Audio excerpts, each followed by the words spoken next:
That's the first story we heard. But I guess it's okay. You were all laughing. Yeah, President Stirling was telling me Joe's story. Charles Allen. You mind? Okay, I'll tell it again. Charles was driving some cattle someplace on his horse. The cows kept going through fences or whatever. Ghost was there watching and giving advice. And the advice he gave Charles was, Charles, if you get off that horse and get down here afoot, you can do a lot better job. Charles looked at him and said, Joseph, you're getting more ignorant every day.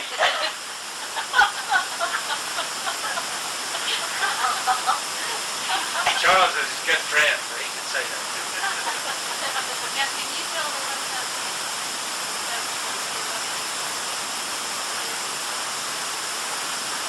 Well, not like Uncle Bear. You're the best one got, so go for it. Well, I guess Ross and Beer was hauling hay out to the savages, and they had Joseph there helping. And the way they take him off the wagon, they had this horse would get down and tuck into the hay, and then it would drive the horse out there, and it would hay up and swing around onto it, go up way high and swing around onto the back. So somehow, Beer got Joseph to get a hold of that part. And then he was out running the horse. I remember the story on the Beer was, and he pulled the horse out and pulled Joseph up, and Joseph started to scream. So he gave up a little higher. And all this time, Beer, he was telling you, just the kids was laughing. Now that's about the best I know. Where did they start it?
Up through Sorensen's Canyon.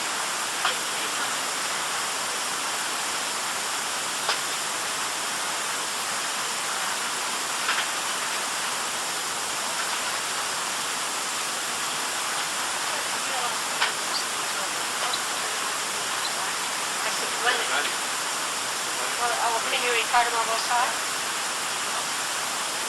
Anyway, that dugway, I guess the CC's that dugway dug.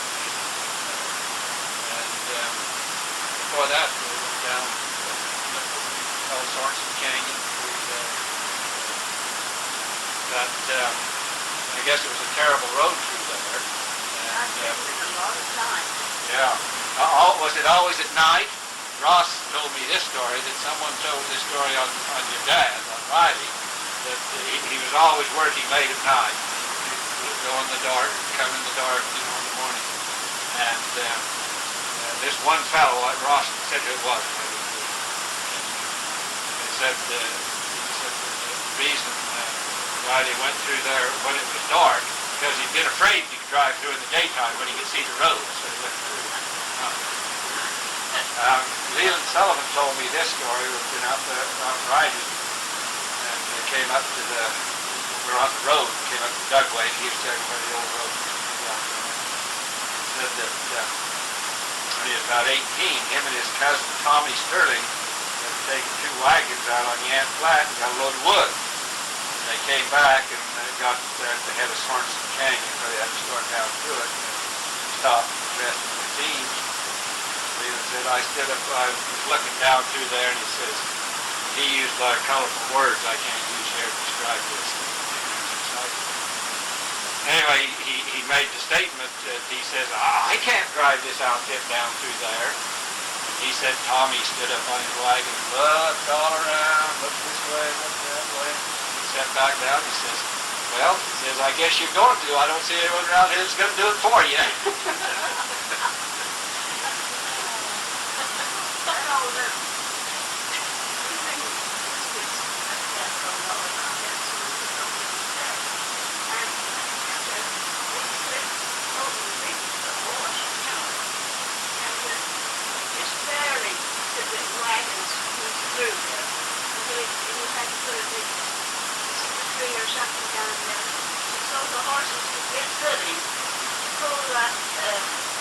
Jump that, they call it the jumper. And the horses would top and get them to there, and they top to the horses.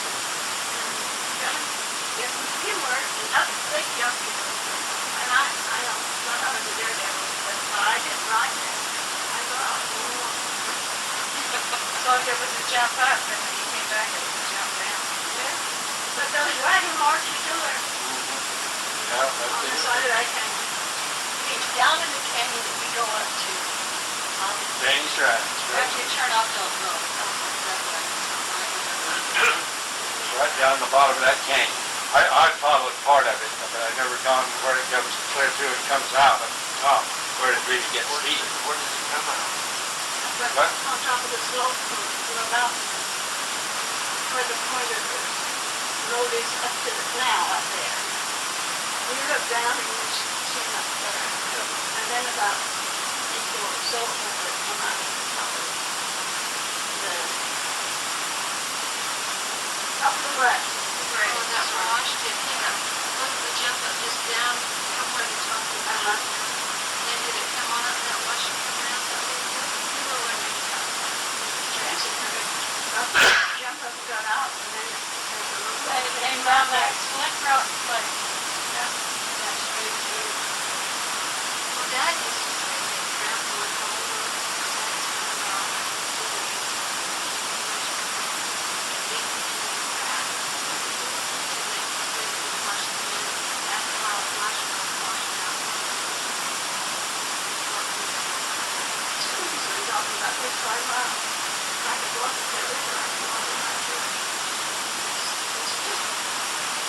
sandstone rock, you know. They've gone over that so many times with the horses and the team. But the end of it, wagon wheel, it's hard done. now, see, I walked through it. I didn't. That's all I went. It's crazy. Shorts change. Water wash down the floor.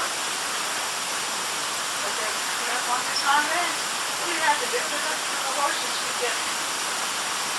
When you talk to them, they lunge and had horse footing and up the wagon. Danish Ranch, where did he get his name? How come it isn't Savage?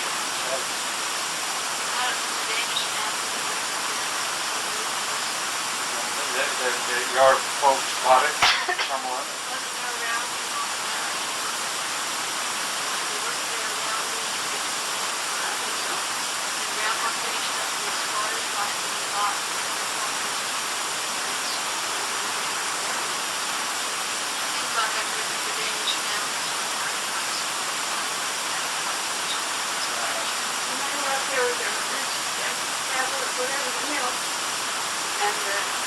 Churned the butter, went shaking, called it on the back, and the wheat or wherever.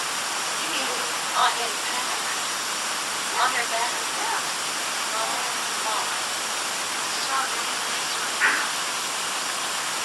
eggs, butter, garlic, great beautiful vegetables. Which reminds me, Bitter Creek. I called a friend, Gail, Bitter Creek, and nobody knew. I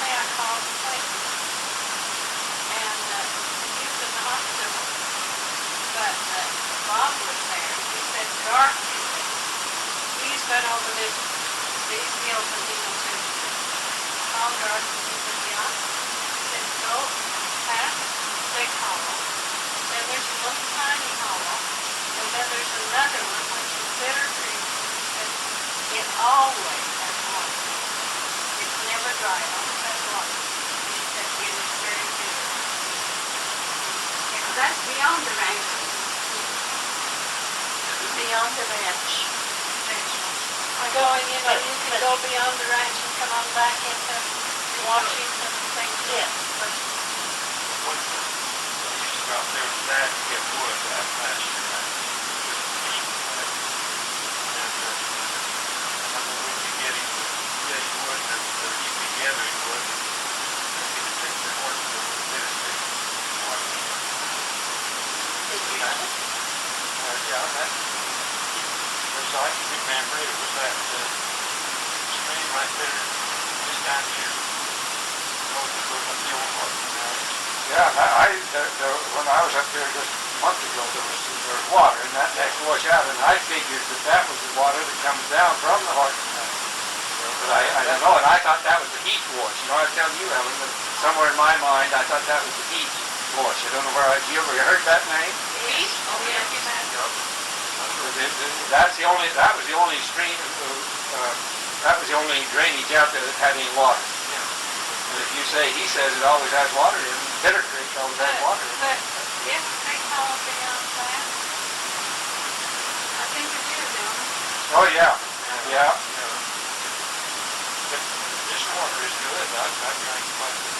Well, it's this one. She says it's beyond, you have to go past. Beyond Big Hop. And then she said, and then he said, I think there's a little small wash, you know, beyond that. And then there's another bigger one that always has water. He said, never. Well, I think there's a sign there. We rode out that way. St. George, years back, and I think there's a sign there that said that. But I thought this is the Bitter Creek was the horse out there. Now, but your family had a ranch on that Florida Road. Yeah. Right? That was the Hartman Ranch.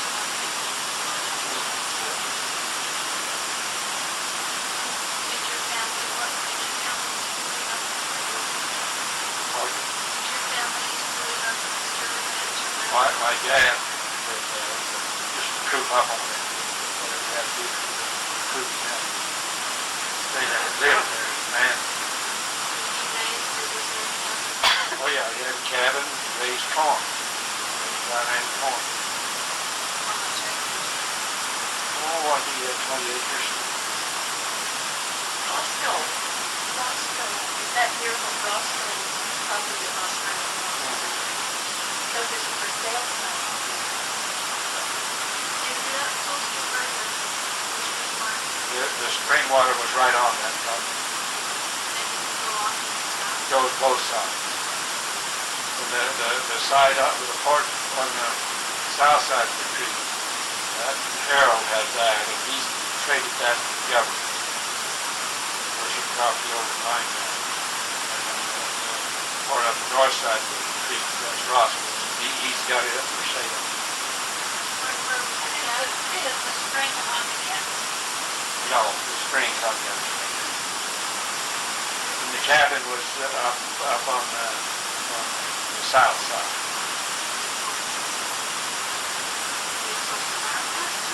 He had quite a bit of dance before they left him. There's still some of the old man, so Yeah.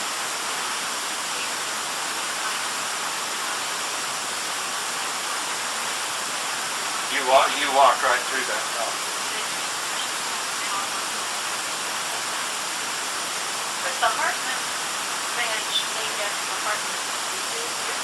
Yeah.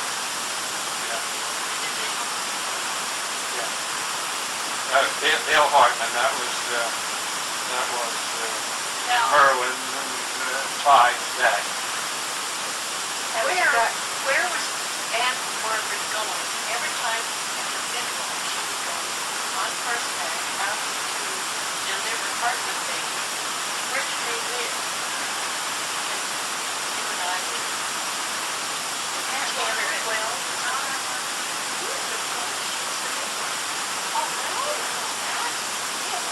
her. You did. I remember seeing her going out. Well, you probably did it too, but she would be called on. It was always the Hartman case. I remember on the lunch check, and yeah, we used to do that. Look, when Margaret goes up, you don't hold the baby, and they're good rabbits. But I remember seeing her by the occasion, and she All said, my line family, up, that's what they do. tender. I mean, line up past our house. But Because what it- did we have in the, we have the land. Corntown? Corntown? I don't know. My dad said, oh, they have a shack someplace. Well, was there a Hartley ranch up there too? Did the Hartley I was asking you that, and I don't know where the Hortons did. Mother said that the Hartleys had a place up around Three Torres.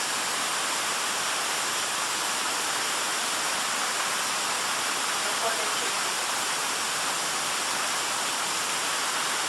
I'm not sure I know if the Hartleys are five stories in hell or Dallas stories. I wanted to do some research up there and back. Lawrence, your Uncle Lawrence told me this story time after time, about every time I get around Lawrence. And about my dad and himself. And I guess some of they're off partying or doing something. And one of the Angel boys was that, George Angel's boys. And they were drinking a little wine. And Lawrence was teasing this Angel boy. The Angels, I guess, were kind of slow. But Lawrence kept at it. Now, Lawrence is telling me this story himself. Teasing.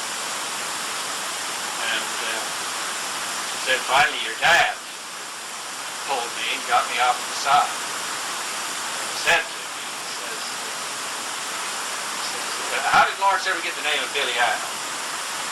You know he was called that? Well, I didn't know. I heard Billy Al's story. You didn't know he was called Billy Al? You heard it. But anyway, my dad says to him, and then he mocked my dad the way he's supposed to be called. He says, Billy Al, you better be looking a little bit out. Troubles are brewing. Oh, yeah, I've heard trouble brewing. Yeah. But Billy Al was Lawrence? Billy Al was Lawrence. I've heard things about Billy Al never knew the name. I didn't either. That's the way Ted Creepers, so I get it. What's the story about?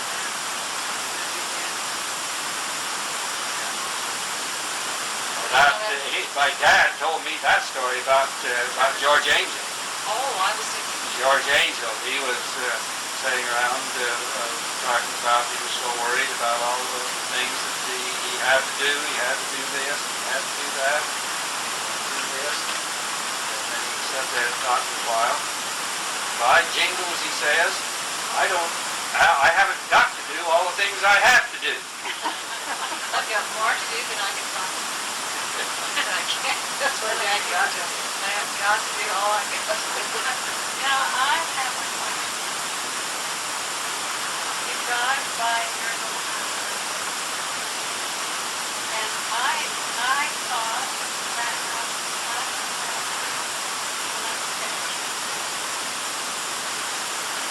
how did all of this, it looks so nice. But I like it how I wanted to get to my mother's house.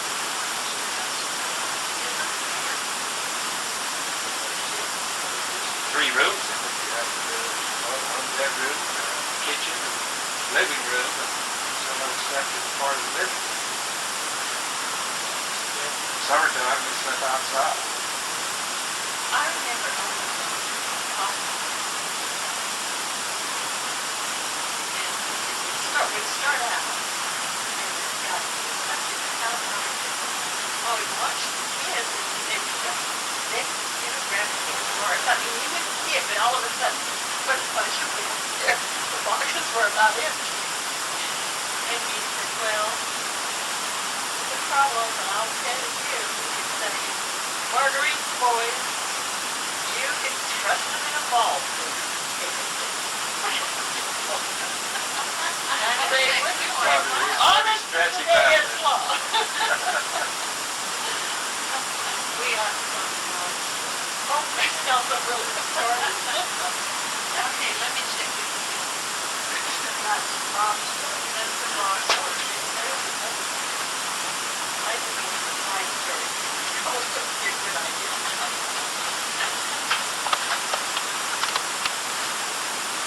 Call for your dad to come over and look for the house. When they lived up in Joseph's house. So they told me. Anybody called?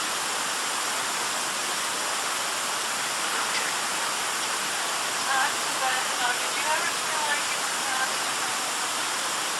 Just like we didn't know it, just like we didn't know we were poor. Well, what Everything about, worked. which one of the late Stirling brothers on the mountain? Right. Red. Now, they lived in that little house in the, Yeah. there was only 2 rooms in that house, and they had 6. Yeah. Did they have, I was wondering about that the other day. wasn't there upstairs? No, it was 2 rooms.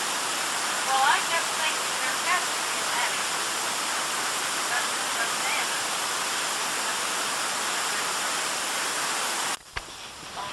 Well, if I were in it and looking out, there was that other little room here, Uncle Willard had his desk, like bookshelves or slots up here, doors, like Jean got that.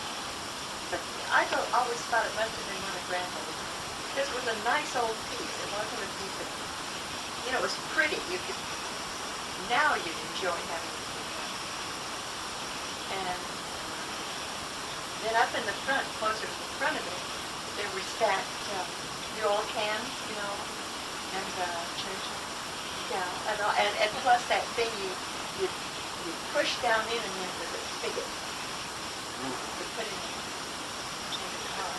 Then out on this side, because I was looking out, that was that big long room that went way back here, and that was where we had the movies and the dances and the pool table. It's really cold now. The only phone in town. I We believe had one. Yeah. there was one at the store. Oh, that's right. I don't remember. I remember. Oh, you got Paige? That was, if everybody would want anybody, they'd call them in, and I'd have to run and get them. And it was a quarter. You got a quarter. Well, I didn't get very many quarters. All the running I did. But it was sad during the war because you'd get a call and they'd say that it was the Army or the Navy, and then you could talk to somebody you knew. But you would get that news. That was the worst thing you had to go and get. But we complained about it, and so they got so they would call and say, could you get either your bishop or someone from the Red Cross? And then you did. And then, and that was the only phone that was around. Well, how many people were lost? Well, there was Harvey and Clayton and Lucilla We lost Bradshaw. and Lost Bradshaw, but there were quite a few wounded. Still with them. That's where we got the call from Harvey. Yes. You know, it was okay. I think it was Bradshaw. I think California on that. I did get calls in the middle of the night because Susan was going down in the parking lot. And finally, when they decided that it was time to call back to Frankenstein, they had to run in the middle of the night. Well, we had all of the middle of the night in Washington. We were running out of gas, one loaf of bread. A lot of stories out of that store. Mother being there. Tell the story about Dad and your mother they decorate a tree with something, or they would fool these people that would come in. Now, I knew Dad would, but I didn't know your mother would join in. I can't remember them. You told me the story. Well, I'm getting old now. I can't be held accountable for remembering everything. It was something about a small tree, and the man asked, what was it? And my father was busy tying fruit on it, something. And your mother, and it was over at the store, and your mother and Dad had this man convinced that that's the way fruit was that way. I remember your dad coming over one day. This was when Mother went someplace and I came to take care of the store. And there was a car, somebody pushed a car from the gas pumps, and the guy came in and said he ran out of gas and didn't have any money. Well, I was always willing to help people out, you know. I said, we didn't have enough gas. He didn't want that. He wanted to have gas. And in the car were, 3 or 4 dogs and some cats and some birds. And anyway, he made me mad, and I decided I'm not going to give him anything. And so he started around. He was getting very belligerent. And when I'd say, well, I'll put in a gallon or two, or no, I'd have to have the whole thing. And your dad came in, and I was getting kind of nervous because he was acting so belligerent. And your dad came in, and I went over my wrist, and I said, Jerry, go in and put a gallon and a half of gas in that car. And so when your dad was doing that, the guy went out and gave him this big soft start. Your dad was ready to put him back up. He didn't put it, and I said, no, he puts a gallon and a half, and that's all. Because I was mad. So then when he left, he'd say, well, I can't move. I'm here to stay, just like it's your problem. You're either going to take care of me or give me some gas. And by the time he left, he'd made your dad mad too. He said, I'm glad you didn't give me any more. But I was glad he did that, because I knew if I went out and put in gas, he'd steal everything in the store. He could just steal us. But he saved the day for you that day. Do you have a picture of those ones? I don't. I had some that was kind of inside. Of course, I got burned up. I'm not sure about that. We certainly do. I think, when I think of that store, I think of all the stuff my mother had in there. When I go in there now and look around, I think, how did she get all of that stuff in? There was the drugstore over here and the hardware and the... Why, there were even horseshoes. Yeah. And horseshoe nails. Bolts. Bolts. And women's wear. And cloth. And silk stockings. Well, that was And fabric. Yardage. Jordan. Your mom saved all those little white cards that came with the cell phone. Only for these kids to draw on. That's my mother. You wrote a letter when my mother died about your feelings about the story. You said many of your babies that we and she told about how you loved to go in and smell and... Oh, don't you remember that smell? The wood floors, those old wood was floors, oil. they were kind of oiled. And And the cookie brands. oh, yes, and Sugar the cookie shelves across the back, and then you went in there, and around that corner, right on that wall, on every side, was the telephone. Oh my! And the cheese was And bologna. And it was And in I that got big. so I could cut a pound of cheese, and was never more than just a inch off. Most of the time I could cut it right a pound of cheese. Did Stuart ever cover the floor? Stuart teased everybody. He was a pest. It made me think of Kenneth Jolly. Did you remember Kenneth Jolly? He and Stuart were friends, and Kenneth would get so mad at him, he'd just stand up and go every time. Where's Silver Valley Road? It's the road out to the cemetery. That, yeah, I gave you that. I want to register a complaint for y'all about the complaint. That's right. And everything's And silver. the name, that's the Conley Field, and that's Cornytown.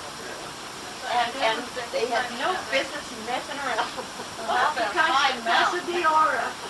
Yeah, that's what I I kept got saying, so it's Pine upset about Mountain. that Pine Mountain that I had a friend in St. George, well, a person I'd met, and I can't even, she was lovely, but she said she knew Bart Anderson, and I said, Bart Anderson has a big job to do.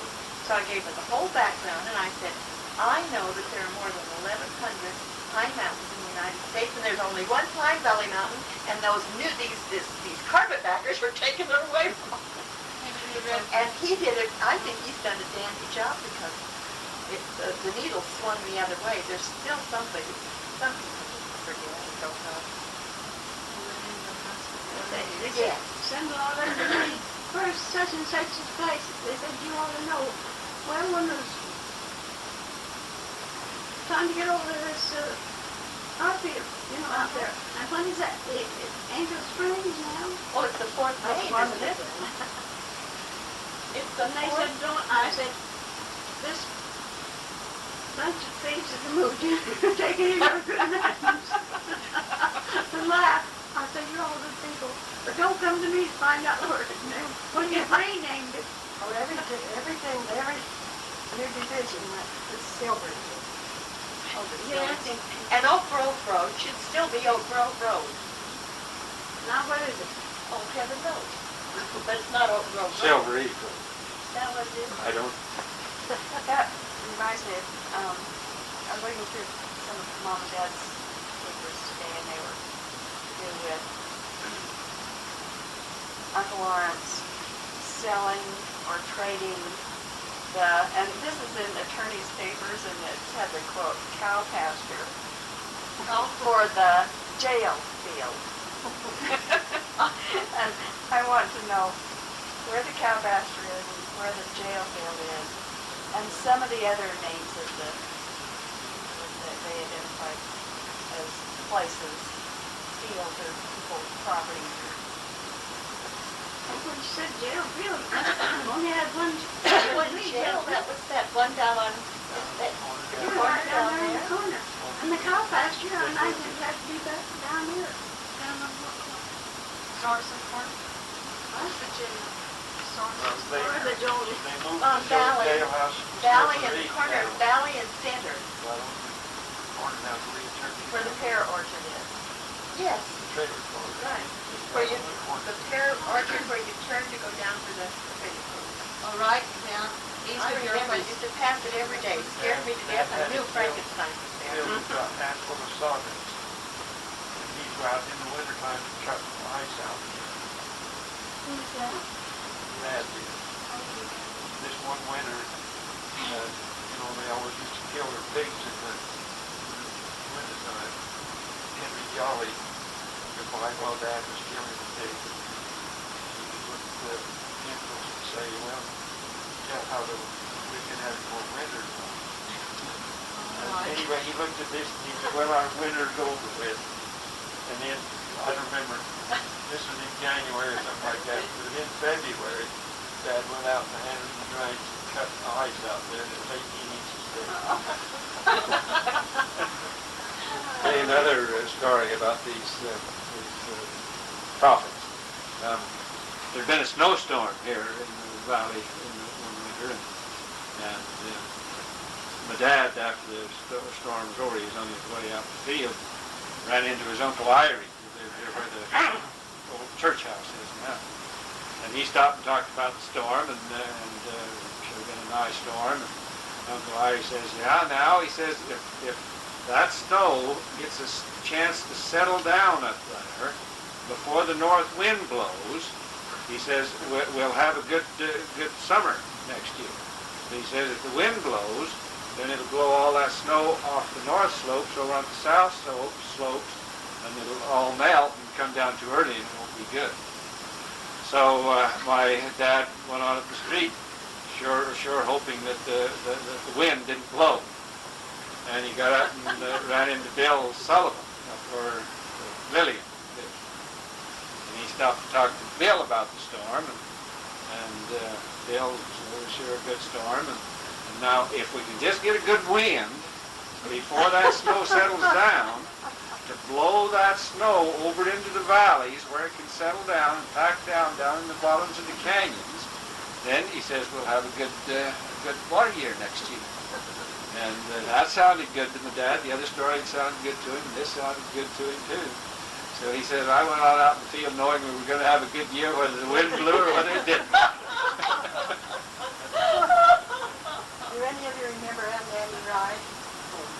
True? And Annie Wright. Oh, yeah. That whenever I think of Corningtown, I think of her because she spent all of her mind is kind of gone at this. And she spent all of her time, she'd get these little cans or buckets and she would gather the ants up. Oh, Fanny, Johnny Wright's money. Yeah, and she'd fill these cans and then she'd walk and come out here and go, and we'd always say, where are you going with those? And she said, I'm taking them over to Corningtown. And when I moved back here, I thought, I want to go over and see if there are lots of ants over to Corningtown, because she continually hauled ants over to Corningtown. And you know, she was so kind. Yeah, it was gentle. Gentle. But no. She was someplace else. You're right. You could tell as a kid, but she was such a kind.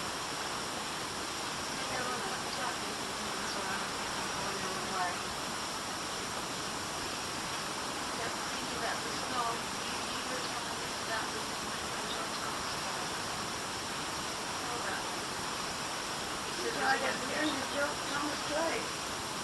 And no one never had much to do with anybody, women or men, but there. Never let a woman leave out. And where did you live? The old Joe Thomas place where Joe Thomas. Roger Kruger was on the white. The big white house. Big white two-story. And he'd always go up and look at the back to the post office over there. Bill, I said, yes, it's all the time.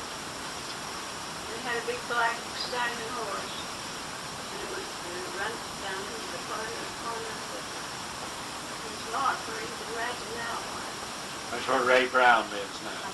That piece of I can just see that horse just prancing, you know, around if somebody went walking by. So it was too much to tell. He got sick. He had a sore on his head somewhere, and he never could get it healed. Then when he got sick, and well, Gil went down every day or so. And so when he died, we had some of these storms, you know, and then the picket fence that was around our place. You remember? Yeah. Okay, but it snowed this winter, and you could walk over that picket fence. That was 36. 36. And I we had remember it well. picket, but they couldn't get up over the hill, up where you are, that road. I guess it went somewhere. And so they carried him in his casket on the top of the spigot there. You know, I dropped those. Because he didn't get a car. I remember one with Thanksgiving, Walter Eager, he was our scout leader at the time, and we made up a little basket and took down to him. And we did him pretty much. He was a big tears just to die. You just isolated yourself from everything. Stanley Fuller told me that. He walked up and down the middle of the street and didn't want to cause any talk. Didn't want to cause any talk.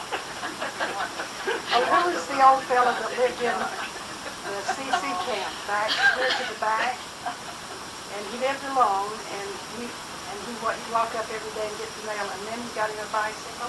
Oh, that was Dad White. Is that Dad his White. name? And when he drive his bike, he came out as an old man on this bicycle. He'd drive like this, and he'd come up, and then it was awful hard for him to get up to the post office, but it was great fun for him. But we always called him, what were all of the trucks that went to them were called something. Remember what it was? Garrett. And we always said, well, there goes the Garrett truck. He would be going up the street. But he was riding his bike down, I think he'd gone up past where the log cabin was. He was coming down and there was where the end of the road going to get dropped off, so he had to get back. He went for a spill and skinned his knuckles up, you know. He just rubbed dirt in it and all that would be all right. Well, if he didn't come up to the store that every day, he was gone 2 days. I had to go down and see if it was all right. One thing drove me crazy, go to see if people were all right. Now, where did you go? From I remember him living was when the CC camp lived, and that, I think it was the jail. It's that last little building to go around the corner. That last little building, the blacksmith shop. Well, that's where he was living. Well, didn't he later live down at Ammon Jolly's? Ammon, I think Ammon kind of took him under his wing or something. Carlyle used to live over there. What is the word that Carlyle used? He had kind of a list on certain syllables. And he would be describing someone as being very smart, and he would use this word and he would be a misword. Oh, come on, Howard. Come on, jump in on the smart. But it was, it was like a more sophisticated word. Shrewd! Shrewd. And he'd say, oh, he's very shrewd, man. Very shrewd. Oh, you have any Amazon stories? Well, As long as you put bathroom in his house, you don't do stuff like that in your house.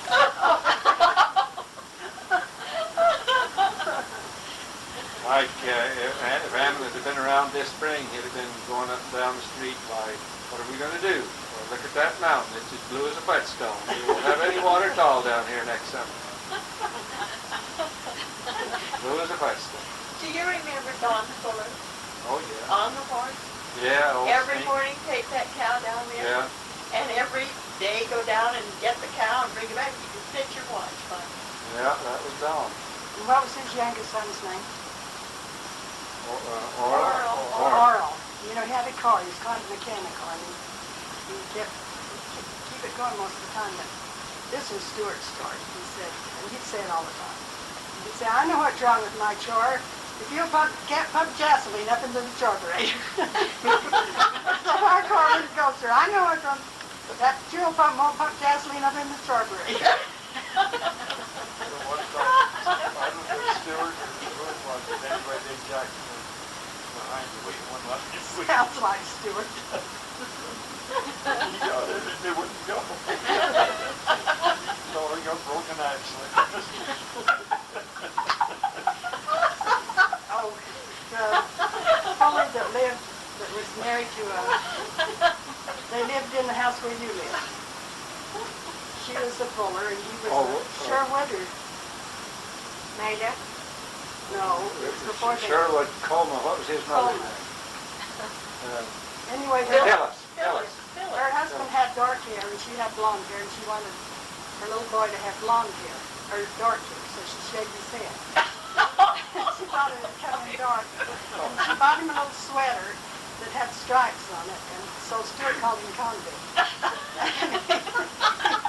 He'd run home and the kid had gone home to say that kid's calling me Convict again, and she caught Stuart a dozen times and warned him. The last time she chased him right in our house. Stuart came running in the door, and she ran in right back at me.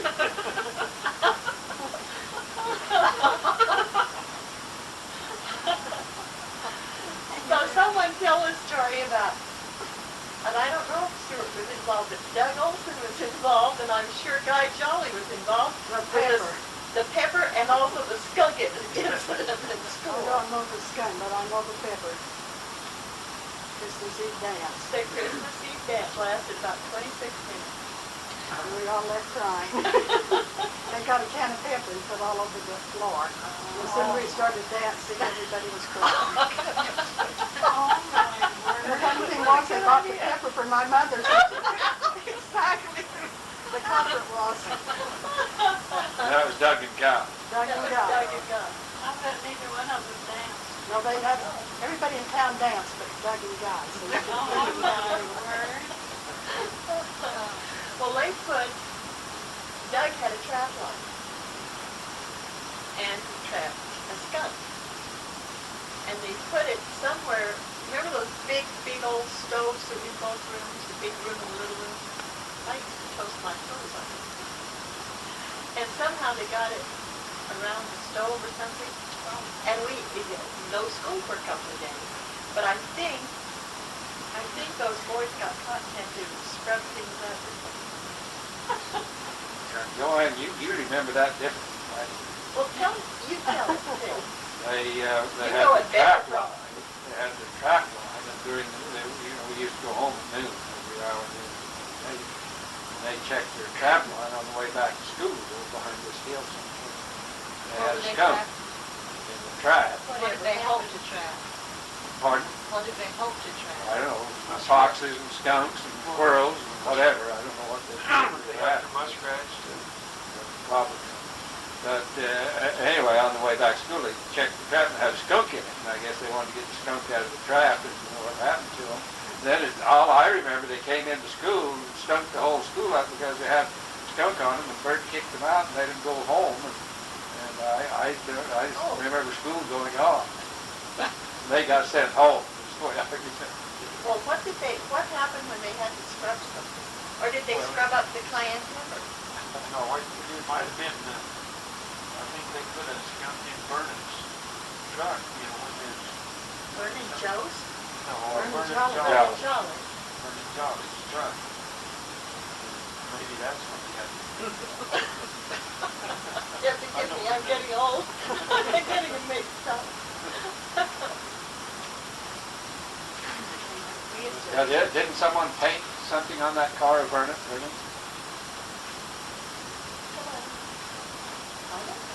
Roy Hartley, remember Roy Hartley? Wasn't me. Talked with kind of a list. Who? Roy Hartley. Yeah. Him and Vernon used to run around together. And I guess one of Roy's favorite statements was, "Right, Doc, Vernon, let's go over to Herrick and get us a toy." I heard someone wrote that on this car.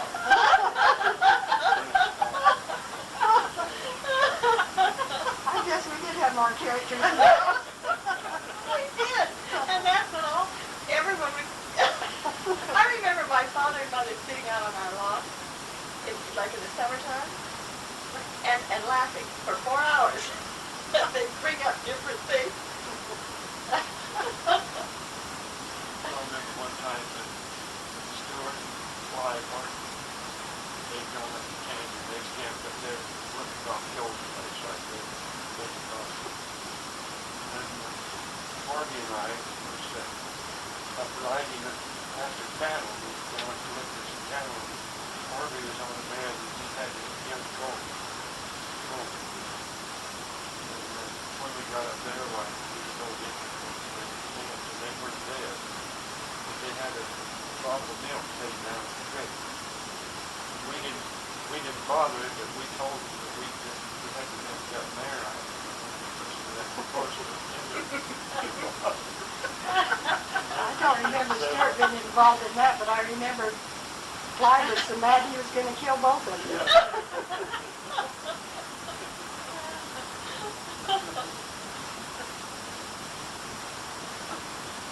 Clive had such a beautiful voice.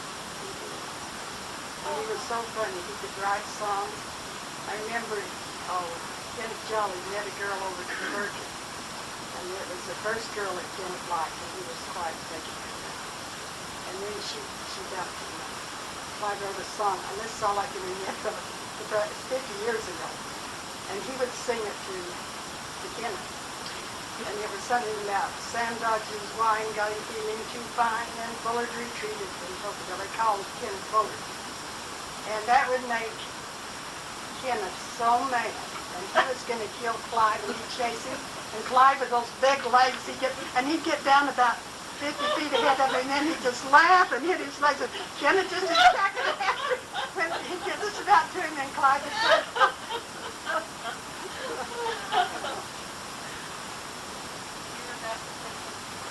But I remember that same line. I thought maybe you were going to add something new to that song, but I remember that same line. Sam Dodge's wine got him feeling too fine, and Bullard retreated from Topeka. and did you know that Bullard was Ken? Oh, yeah. Well, what's the story about Cheryl? When I first came, I was sitting down and Evelyn died and Cheryl was there, and and they were going to have a bread and milk and onion party that night. Bunch of kids, Cheryl and Five, and you know that your time. Were you in the country? Looking over down there. I was surprised with it. Anyway, the front door opened and in walked Five, you know. Somebody come in and he said, "Hello, Cheryl, are you glad to see me?" She said, "Not very."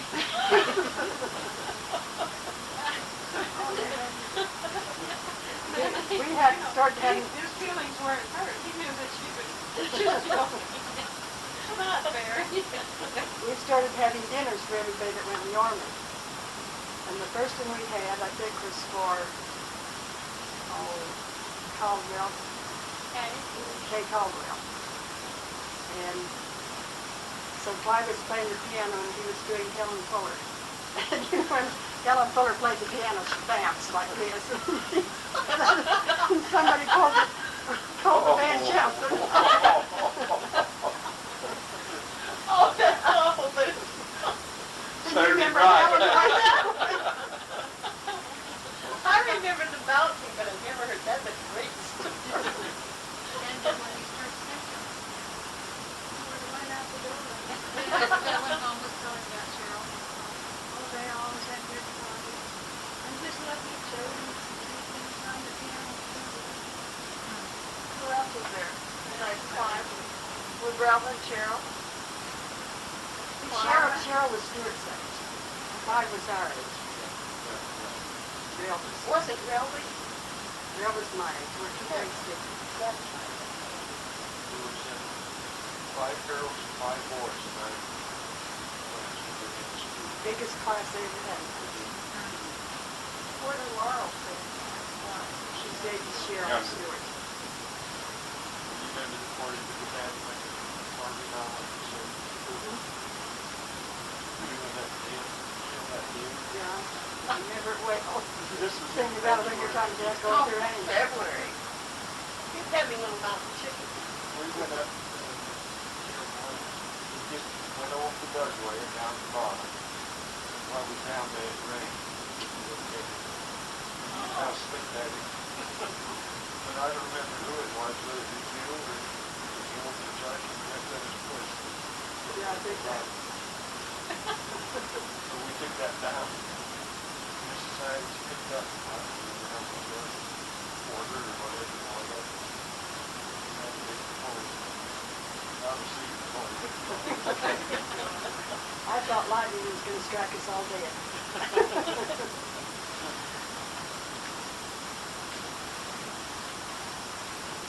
I was up at Oak Grove this last Sunday, and I said, I told Jenny that our Oak Grove, the whole park, was so lovely, and all the things that had the road that was out to Leeds. And over there was the stile to go to Columbine Springs. And up here was the amphitheater, and I'll show it to you, it's just up here. Is still on it? They must have dynamited it. No, the flood came down. That covered the road, that's why. Well, there are chunks of the old stage. There's part of the base, like where they built up the back where the rocks were. Remember, it had 2 fireplaces, and there was the lit up pristine arch. And there are chunks there, all in that area. They must have blown it up again. I think that fire went through. Well, the fire was. That fire that was here, what, 15 years ago? 10 years ago? Yes, it did. It did, but it wouldn't have blown up the concrete. They abandoned that upper circle around there a long time ago. They closed that road off. That was the nicest part of it up there. It's very nice. They used to have the swings or the big swings We there. found the base for those swings. Yeah. And the child's waiting pool. Waiting pools over on the Waiting beach. pool. Tennis courts. There's 2 tennis courts still there. The amphitheater was at the very end. No, So where way you up on walked top. in here, it was on Closest top, to and the mountain. you had to walk up into it. But That's the area where a lot of the pines stood. And big boulders, remember the big boulders around here? I remember the path to the wild house. I even found the creek bed because of when you walked down the river. The thing I missed was that huge big tree right there at this time. Huge big tree. When you entered that, I just told Jen, I said, there's a huge tree right there. I have no idea what happened. I think it, By the big open area. they don't play ball. We used to play ball.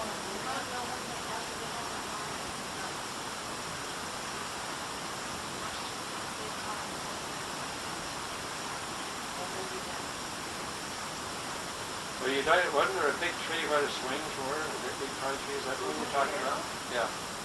I think that tree's Biggest one out. up there, I think. Still got all the honeybees in it. There's it. Yeah, that tree's still down there. Yeah. I can tell you a skunk story about that campground where you went way around where you talked about. Still living in Vegas.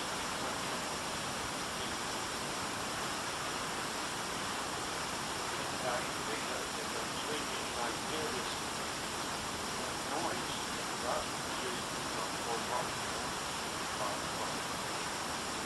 Anyway, I took a lot of our drug on the old store, when they had the drug store. So I got the flashlight, and I got the flashlight, and that's why I thought you get down with the skunk, it opened up a package of hamburger fries. And this, we had a few rounds back later, we just started over that. And I did that that way, it walked off down here. So I could go out and take the fire and sit there for a while. And I got the corner door and sit there, and all you did is just leave, you know. I got the flashlight, went over there, that's fun.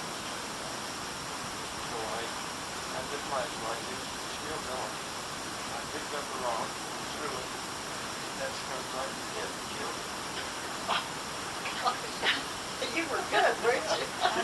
Just a lucky shot. And no smell? Not really, no. You know, it's like you smell when we go by, when you didn't spread. And I pulled the light like this, and I turned it off, and it nice and right there.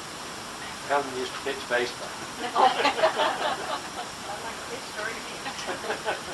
Did you hear the one about, I remember when we first moved up here, I'd be over playing with Barbara.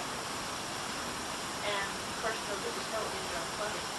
And I was leaving, I said, she said, where are you going? And I'm going down. I don't know what I'm called, an outhouse or whatever.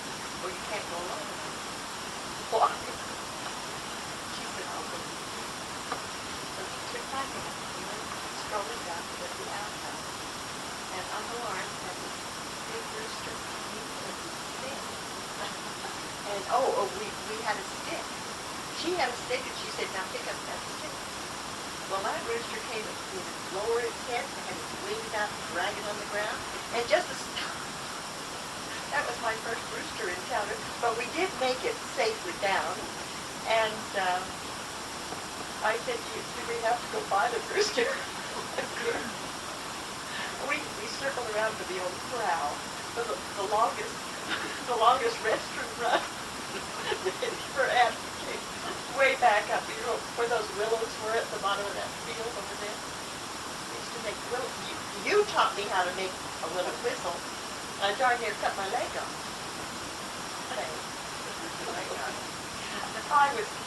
I was twiddling, and I couldn't get that last little, I got it to a point, but I couldn't get the point off. So I just put it on my leg and got it off. And you're blaming Eldon for that? If I had been trying to make that miserable whistle, and it never whistled, I don't think I ever got a whistle out of it. Evelyn, oh. I was just going to say we should let Geraldine tell us the story from Santa Clara.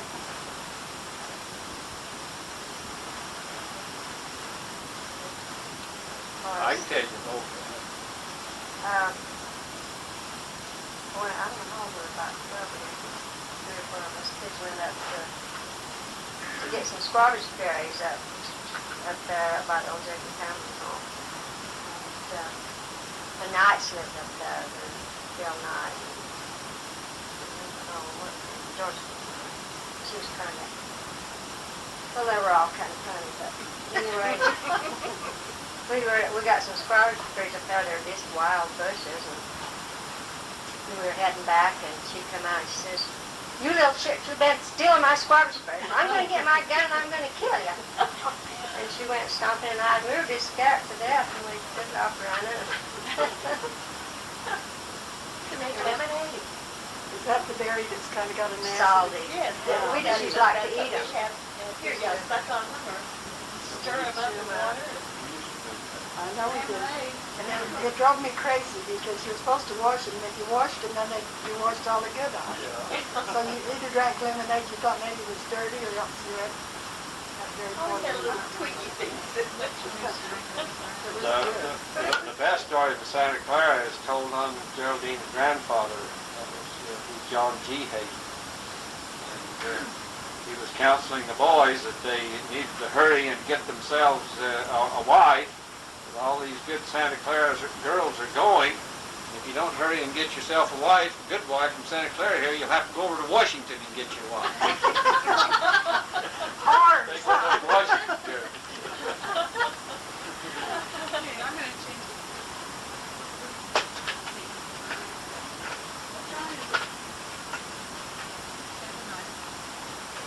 Ellen, do you think you can find the way to Columbine to bring us down?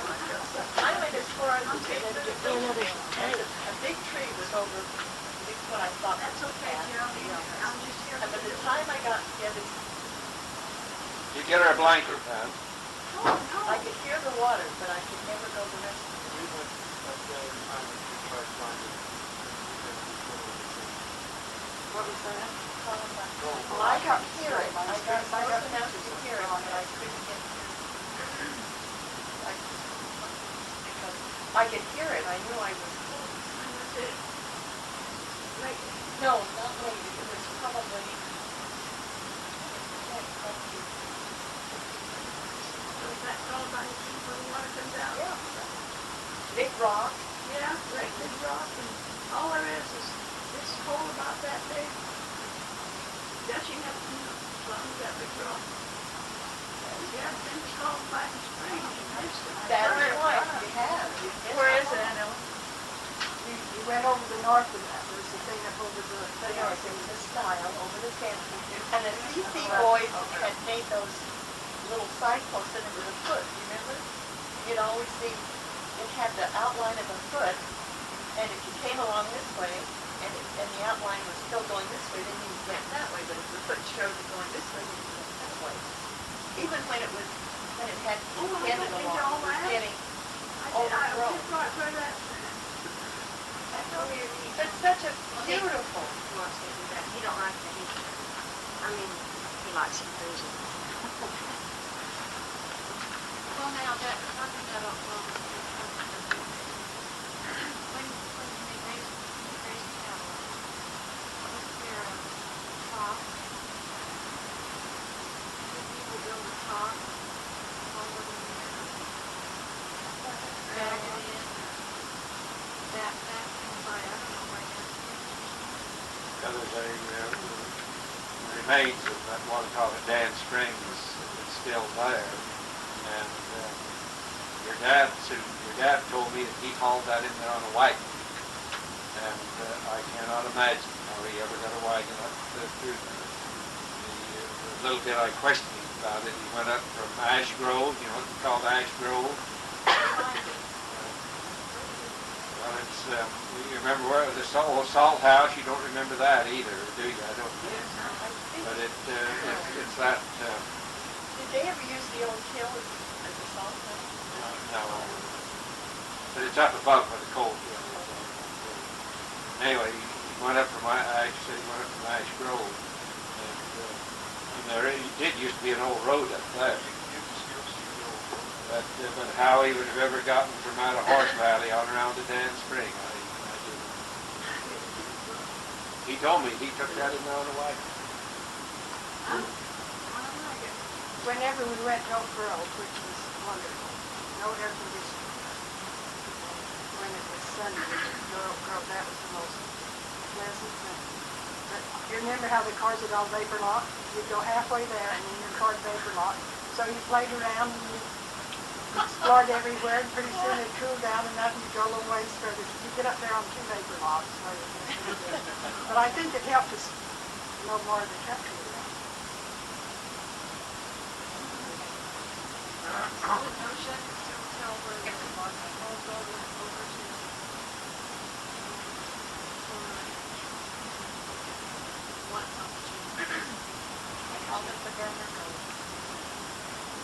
Dad has that name,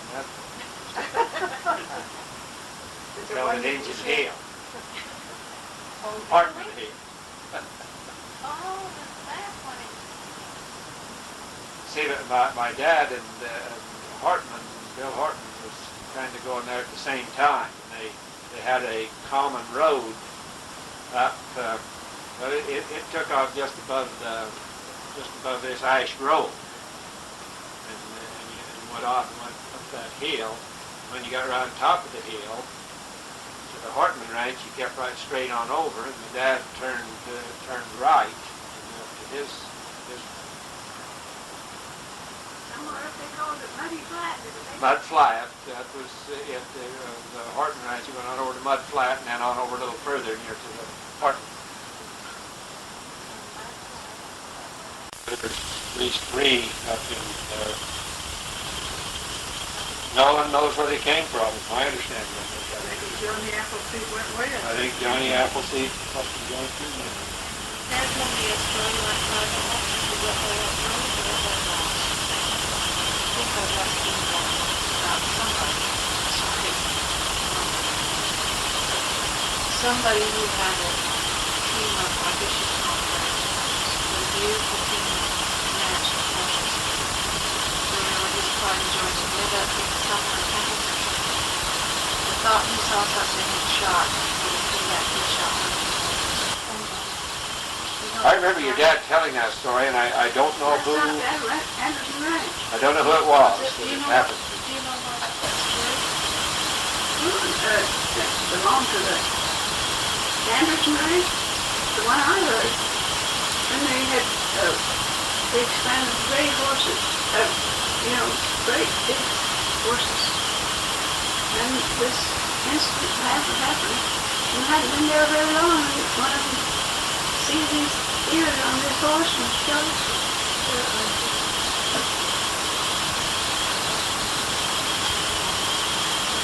Stop that now, I think.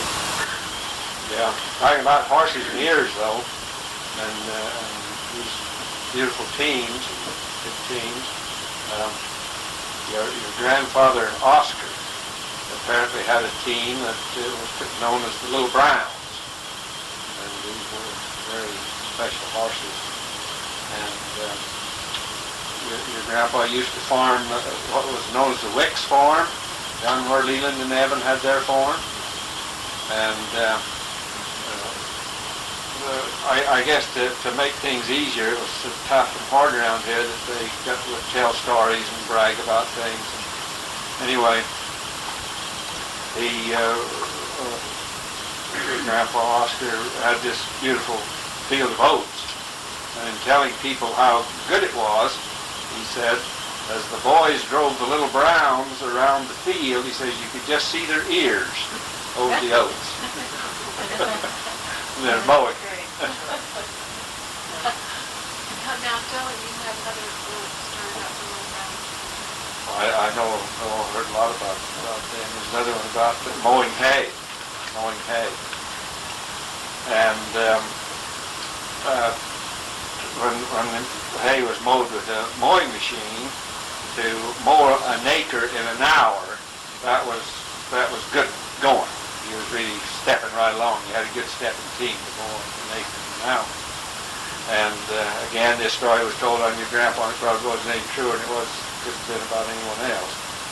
But he had, well, let me tell you something else too. When you went into a field to mow it with a mowing machine, you'd go in and your mower would be on the outside, and you'd cut your first swath of hay, it'd be toward the inside of the field. And you'd go around it, clear around the field that way, and then you'd turn around and go back the other way, which was called the back swath. And when you went with your back swath, well, then your blade was out there where you might hit a post or a rock or something, and if you did, you broke your tongue. And so you had to be real careful. If you didn't get right out the edge, it looked sloppy. And if you got out too far, you broke your machine.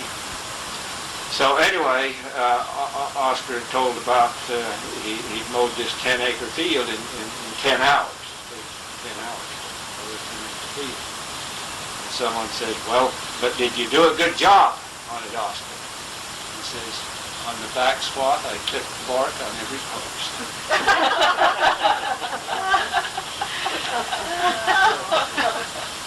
Clipped the bark on every post. Go on with the little brown story. Well, there's another one about paddling. Judy may get mad at me. No more. Paddling. And I guess everyone tried their hand at it. And your grandpa came out one time. He came back, someone asked him how he did. Well, he said, did real well. Said, I've got a cheese to the head. I guess that meant he had cheese for each member of his family. I've got 100 in cold cash, and the little Browns walked right along. Meaning, I guess, that he didn't have to go too far to get his fruit sold, or the little Browns are just a good team and kept going, or they had to go a long ways or not. You remember those ones at all? I don't remember. No, it's stories I heard. Now, is there one kind of like that about the women in money? Well, the Fuller boy told that one. I don't know that that was. I haven't heard that. That wasn't the little Browns. I Did thought, he have another span of horses? Big Clyde, more like. I don't know.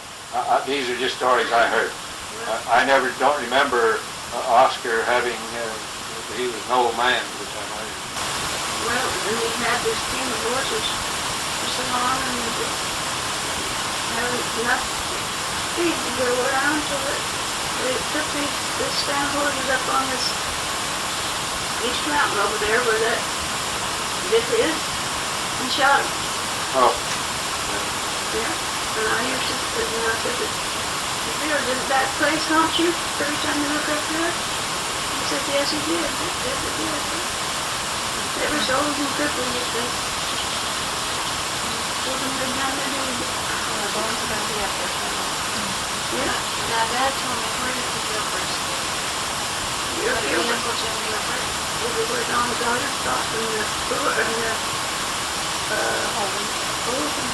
Now, I may have the wrong name, but Dad told about them having a hard year, and I thought it was Mr. Gilbert was going up the street, and one of his horses was missing. Somebody called out.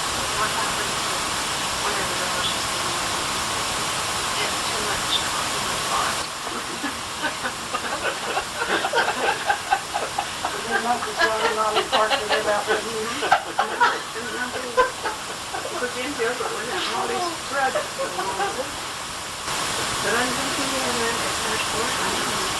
Now, I was thinking of the same family that he said the horses were so skinny and poor, and they were barely making it up the street, and a couple of young bucks doing not much.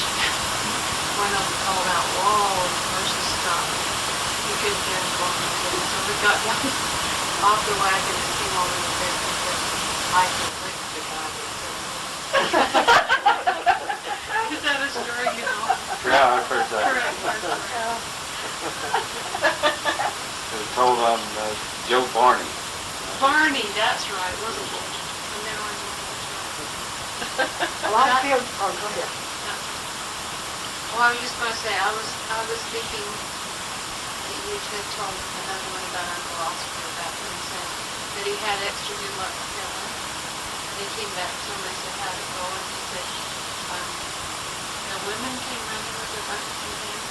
Now, yeah, this is the story that the Fuller boy told up at the Can you tell that one? thing.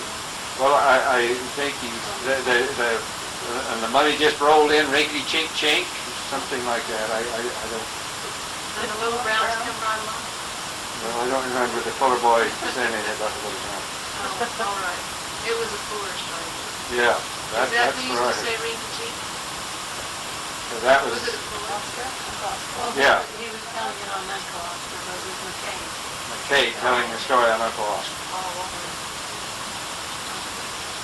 On that centennial program, I wasn't there, and I just saw the recording, but Alene, you had some stories you didn't have time to tell, so why don't you tell them? Well, some of them were Jill's, but and I was just going to say, I'd feel guilty if I didn't tell her Ed Mack story. You all know Ed Mack? He was our bishop for about 20 years, and I thought so much of him. He was such a good neighbor. But he had one habit. He'd say we were all sitting here talking, and he'd come in the door and he'd say, well, here they are. Tell them what you're saying about them. You said if they were here, I'd just at least say it right to their face. So go ahead and tell them, and we'd all stand there. We didn't say anything. Go on, you just said. I'd say it right to their face if they were here now. Now go ahead and tell them. That reminds me, wasn't it Ed Mack that we were having a party at the church house now and he was walking around and tell it. He was just walking around and had sandwich in his hand and he just reached up through the bush. I didn't eat. Took a sandwich and walked off.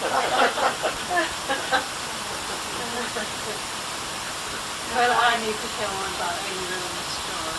Well, one day Kate called our home and she said, oh, did you know that, no, she didn't call because it was when I was really little and I think you were out front with the ass. You had a phone. Yeah, you didn't have to call, but anyway, that, I guess so, but I think she likes to call on the phone. But anyway, she said, I guess that probably is it.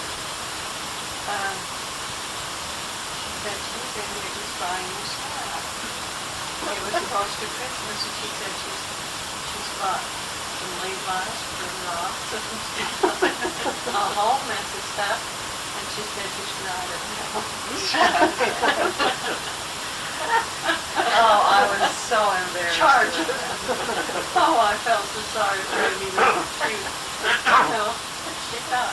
And You were going to give the family a good I Christmas. thought that was the procedure for sure. Well, nobody paid money in those I days. know. They just said I was church. going to say that was a bit of history because how good those people were to rent a country store and you'd come in every once in a while and pay once a month and then you'd get a little bag of candy and stuff. We were as happy when people had a good year as they were. That's what I think. Yeah. Was this in a song or a little saying or something? If you can't pay cash, Kate will carry you. I think so. I heard that Probably. someplace. It was something to do with something. Well, anyway, AmyLu was convinced and she had quite a stack of stuff. You had to put it on there. Yes, and we told her. Well, that was another story about Hazel and Ed. You know, they were so careful with their money. And if they came and bought 10 cents worth of stuff, or 15 or 20, and they each had their own church account, and they'd come back to change it from Hazel's to Ed's, I mean, down to almost a quarter. They'd come and change it if you put it on their own bill.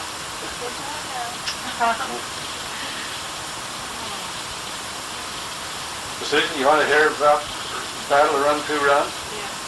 Sure you can take that one? When a few people still lived in Harrisburg, some of the last people that lived down there were the Laneys. and High Laney lived there in Harrisburg, and he was my dad's uncle, Eldon's dad's uncle. And they were going out to ride for cattle this day, the Leeds people and the Harrisburg people. And Carl McMullin, this was Edward's brother, it moved to Hurricane. And him and my dad were riding down to Harrisburg with Don Fuller. Getting the characters here. And Don says to Carl and Joe on the way down, he says, let's have a little fun today. Well, right. He says, you boys go with your Uncle High, and you fired him up about the stories.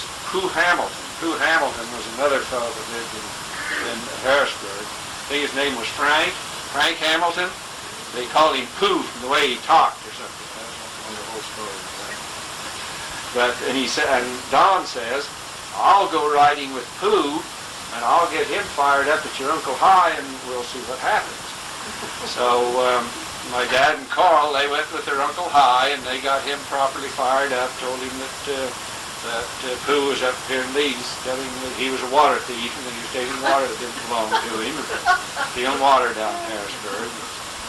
And I guess Don had done whatever he needed to do on Pooh, and they'd been out and made their circle and brought in their cattle to a little place called Cactus Flat. The freeway's taken most of Cactus Flat away, but it was just on the other side of Cottonwood Wash where the road goes up out of Harrisburg. And when my dad and Carl and Uncle High came in with their cattle, Pooh was already there over on the other side of the herd. And when High saw him, he just rammed his horse right through the cattle herd, right over toward Pooh. And I need to tell you about the horses now. High was on a great big, well-trained, powerful horse, and Pooh was riding a little half-broke Mustang named Tommy. And High heads through the herd of cattle, and he starts hollering at Pooh, and he says, what's this about you going around up to Leeds telling people I'm a water thief? Pooh says, I'm going around up to Leeds telling people you're a water thief because that's what you are.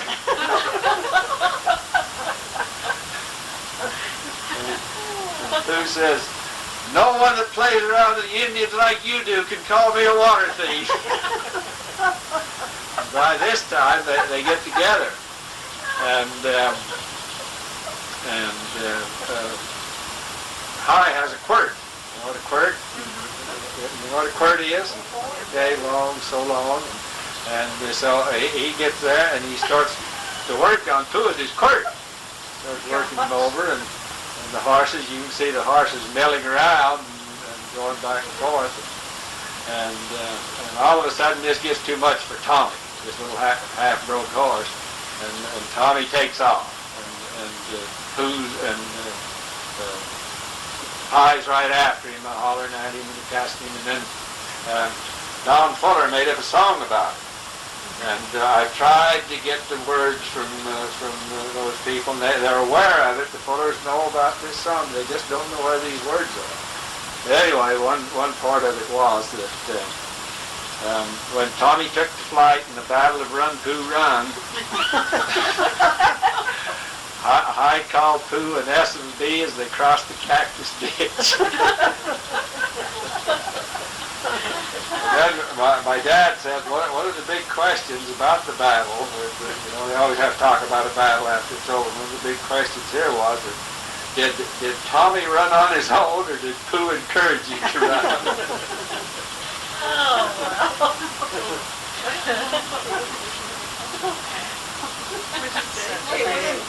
It was so interesting, it seemed like everything that came up, they make up a song to go with it. Yeah.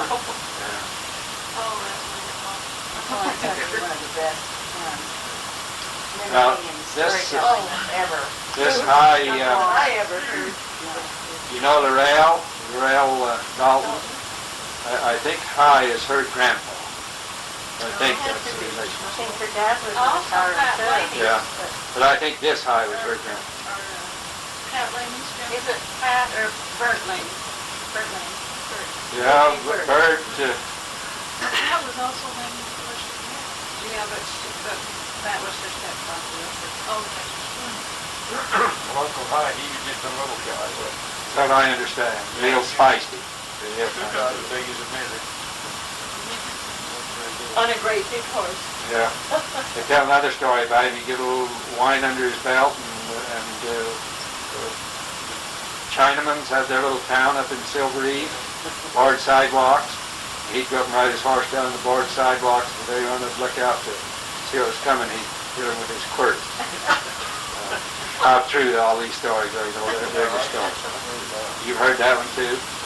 Family story. Chase the Chinaman, but Well, you know, as you tell these stories, it sounds like there was quite a bit of drinking going on. Well, I imagine that was one of their pastimes in those days to make And they all had the grapes to make it, so there's no problem there. Mother tells the story about how grandmother would always hide the key to the cellar. It wasn't our cellar, it was the tithing office cellar. And Brig came in and she said, well, it's gone again. I swore I couldn't find this, but it's gone again.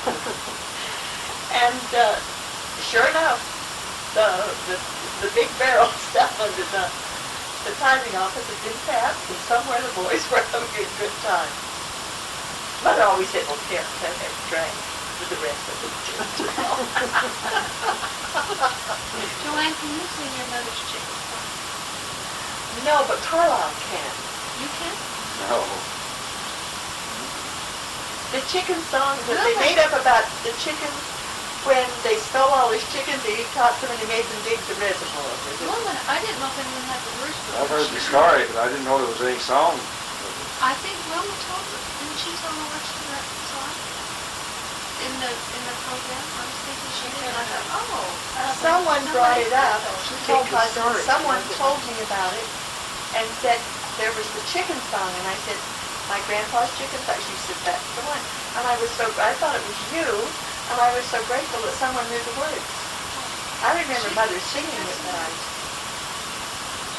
Alene, did you have that on the record?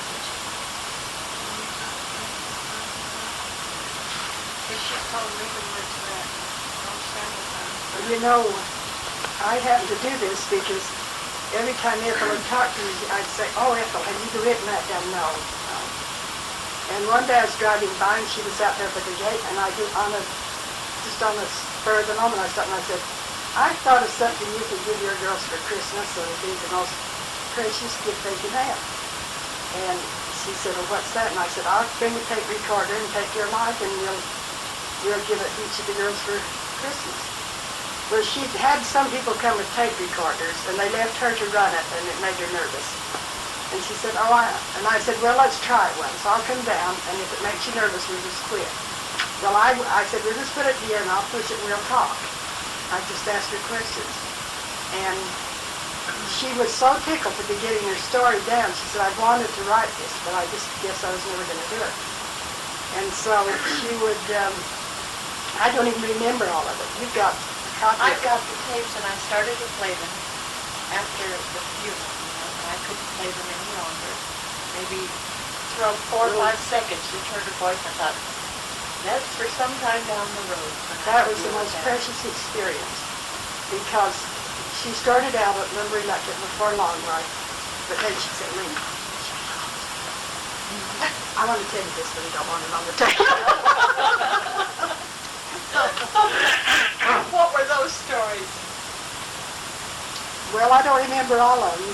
I remember when first I said, tell me the grandparent you remember. Oh, first. You remember anything about.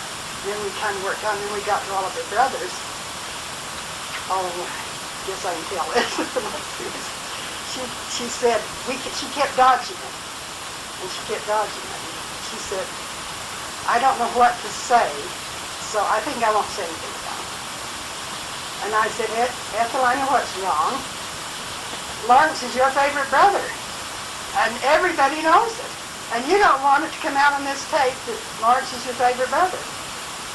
And she kind of agreed, and I said, why don't you just take each brother and just say something about it? Because if the family hears the tape, they'll say, well, why didn't she mention the brother? So that's what she did. But Did there was, she mention Uncle Cliff about Dr. Allen? well, I remember, who was it that said something about when you put the brick, the picture stove, when you made that little brick around the fireplace? Oh, that was Uncle Matt. No. And she said, so if I'd have known, I'd have brought you some new brick or something. Thought you should They have was watching. watching. They didn't have any better. Oh, who was that man from over at Tocqueville? Tocqueville or Laberca, who was just wonderful at laying bricks. Was it the mill? Anyway, I had insisted, and I sent the pictures, and Geraldine and I got together and said, we've got to have this fireplace. It's got to be made of used bricks. And my father thought that was a little strange. And then I said, no, Daddy, look at this picture. Well, the Collins had a used brick fireplace in California, so I showed her the picture of that. And I said, I won't be here. So I turned that over to Geraldine. And my father went clear to Fillmore to get, they were taking a house back to bring back a load of used bricks. They were really used. They were pretend used. They were overflowing. And he brought it down and hired this bricklayer to do the chimney and fireplace. Oh, Uncle Max was visiting me and said, well, I know you're doing the best you can, but I'm going to have a fireplace too, and I'm going to do it with new bricks. And then Max said something. Something similar? He was really sorry for her, and she loved that fireplace. But she'd laugh about that. Did she tell you that, Alene? Do you remember? About the bricks? Ed Max had something to say. I don't remember. See, I have 6 hours. So there's just a lot to remember there. But we sent it to BYU Library. You know, they're the ones that typed all this up. They typed all the time. You've got a tape to send in to the library. They will either send you a tape of it, or they will type it up and send you the copy. That's what we have. Copy. I have the tape. So you have a printed copy? I gave all of that to, I loaned it to Wilma. I think we also, I asked your mother if she wanted me to do that. Yeah. Because if it was lost, and I think we could put one in the Dixie College.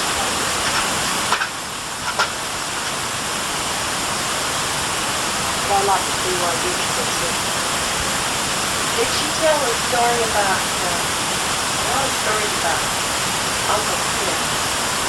We all decided in ourselves to read that Uncle Cliff probably wasn't really retarded, but that he was very bright and never understood, and he was probably dyslexic.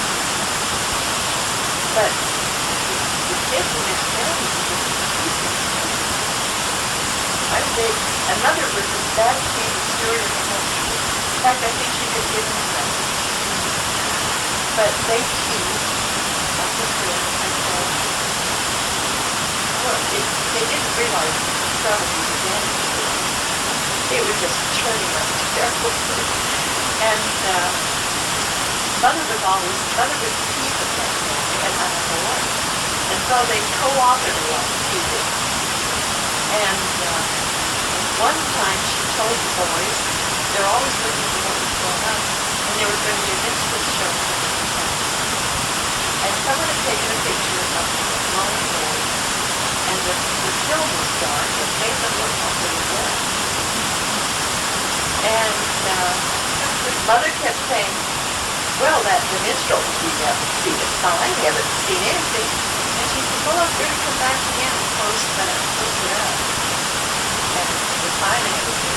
And of course she made a poster and put those, her brother,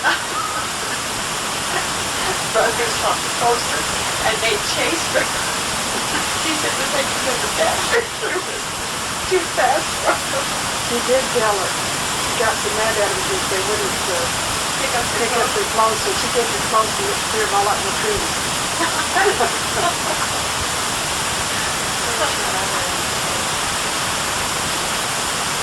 She was the second. I think we were asking what is it? You guys have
She should have been more like their Aunt Evelyn was. I heard the story about when the state relief-sighted people were coming up here to visit. And all the ladies were home, and they're also nervous and fussing around when they had everything looked out. I don't know, maybe this isn't true, I've heard it some places. Evelyn supposedly said to him, what do you... Yeah, there's an apple tree there.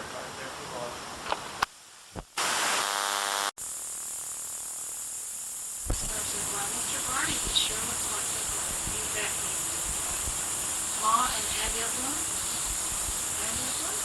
I thought Ma and somebody sat up till 12 o'clock last night looking for my lady. Is that your story?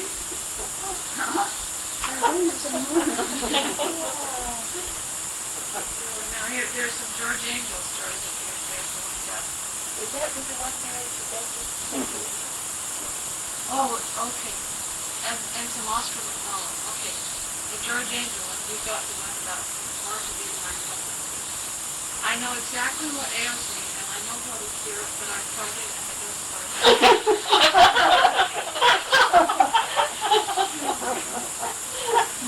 Of his son Wayne, he would say, that Wayne, he's so odd, he's very near between.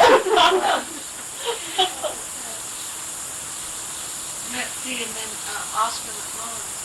Come on, when you hear the rattle of the Thompson, you'll know that this is Oscar McMullin. You mentioned Wayne. When I got the big rocks to that, did you do the deal? There's a big rock right down the bottom with the little washes out there that's got Wayne.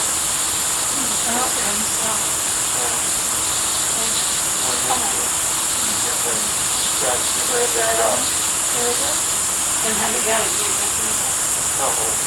No,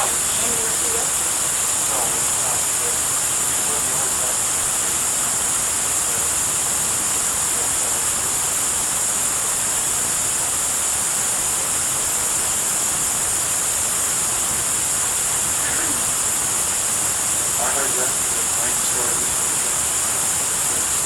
Oh, a little while. Wayne didn't say that all of these things.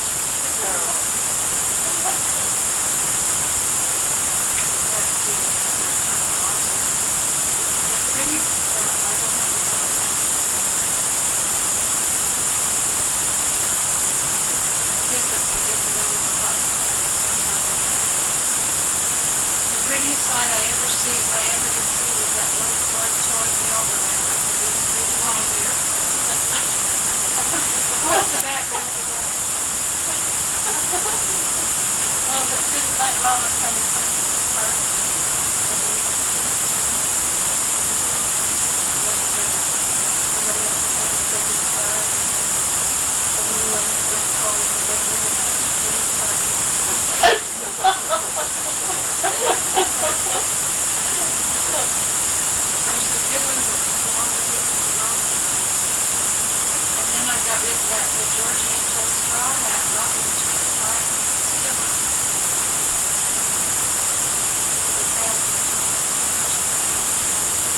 Sergeant cooker. Sergeant. And Mr. Neal.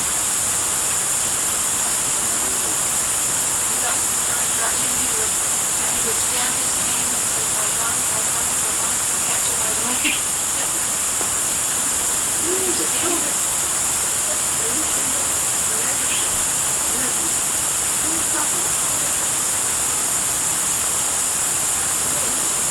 That sounds ridiculous. I had to put house race there in the little brick house.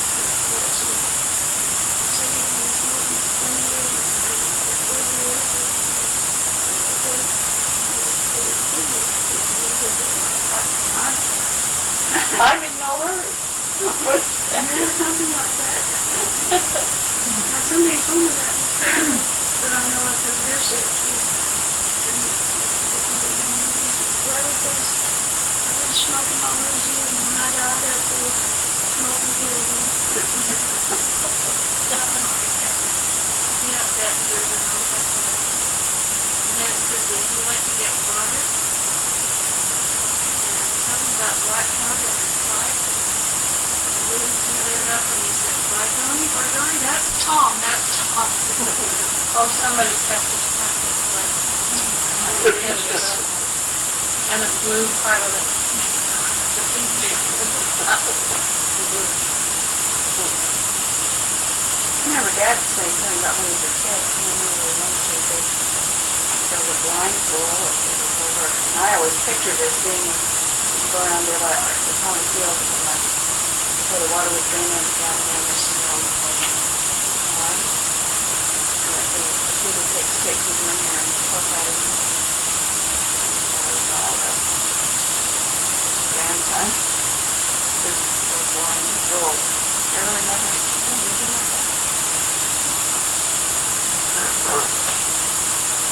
I don't know what else is in here. There's some monsters. Let me retell them about Ethel down in I know you've all heard this before, but it's so good. She was, she got up in tickets, attorney tickets, and came down and was on the sidewalk, and a man stepped out of the barber shop there by Mom's jewelry store, and I don't know if I talked to her after we'd been talking, she'd said something about that. A stranger had asked the barber that he built some married folks dances in St. George, and there wasn't anyone knew out of that. Anyway, this was the background, and everyone was walking down, coming out. And all of a sudden, this stranger stepped down, and she said he was dressed so dapper with clothes cap and so she'd never seen him. She said, the Bill stopped again. He said, hey, excuse me, but why haven't I seen you for many nights asked? And she said, I'd like to look them down and I said, have you tried the temple?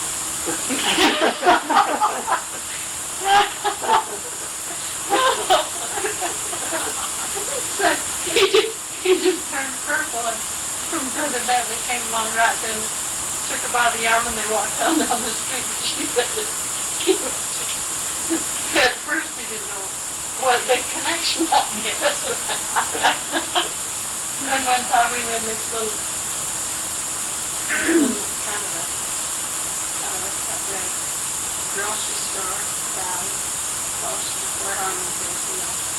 There where the pet shop is, close to that. She had been shopping with you, and you had brought home a 10-pound bag or 25-pound bag of overflow.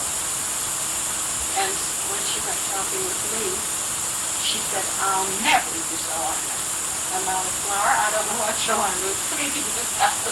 But she said, I'm going to take it back and turn it in. Other girls. For a couple of young kids. And waiting on her. And when she said, now I have this, she waited until she didn't tell when she went in, but when she came back, she said, I have this bag of flour that my daughter bought for me, and I could never use it, and I want you to take it back and check that. And I did. Well, they didn't know what to do, and they were just acting like, oh yeah, you're a slipper, picking that up in there. And your mother just got madder than ridiculous. And finally she said, I guess they decided to go ahead and do what she wanted. Oh yeah, the kid went back and asked the manager and he said, go ahead. And so she was writing out this check and she was just delivering one. She wrote it out. She picked it up and she said, there, take it. It's the last one you'll ever see.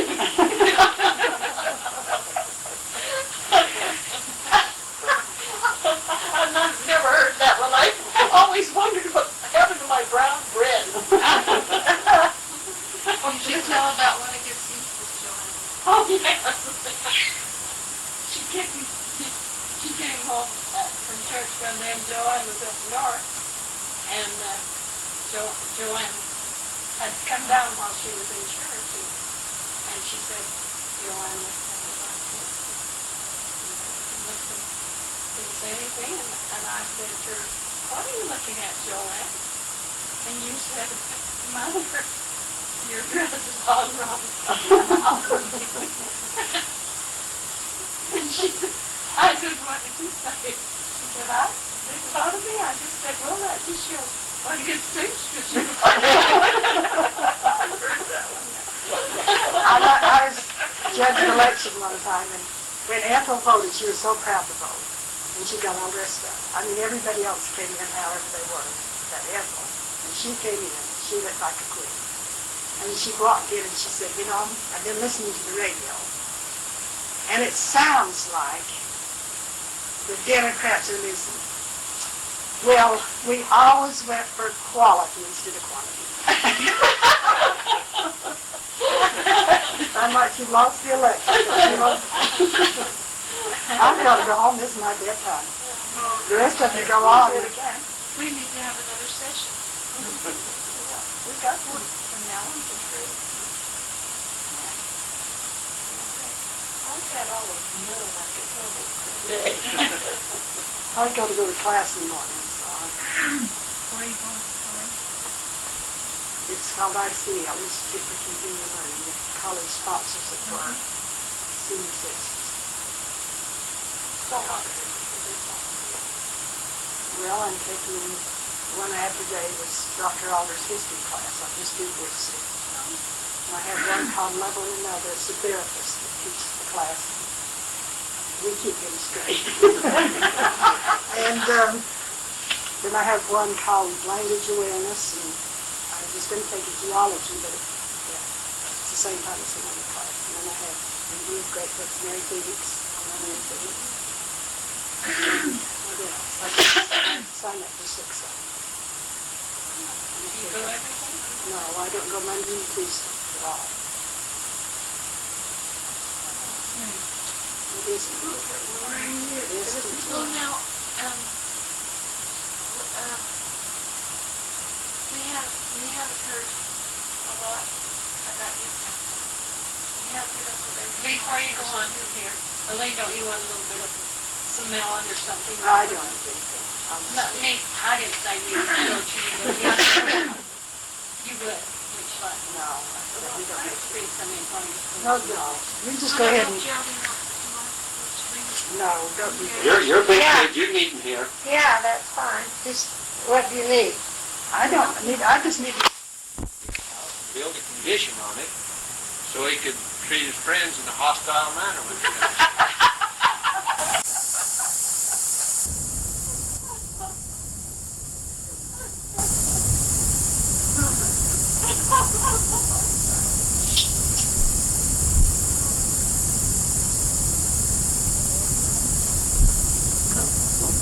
Sullivan, Bill Sullivan,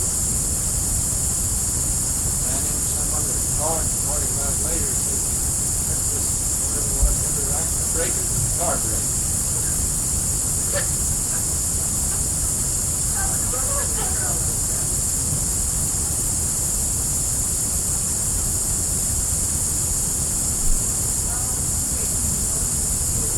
Oh, I didn't know where it came from. It was regulation. Who brought all this stuff anyway?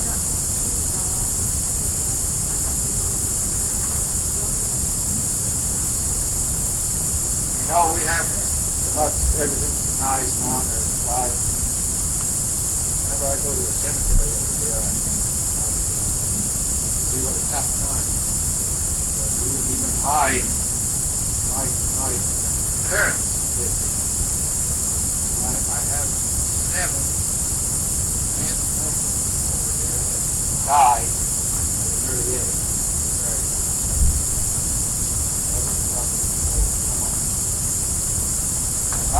Holland, aunts and uncles.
Can't remember the name.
happened.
drive the car, drive by that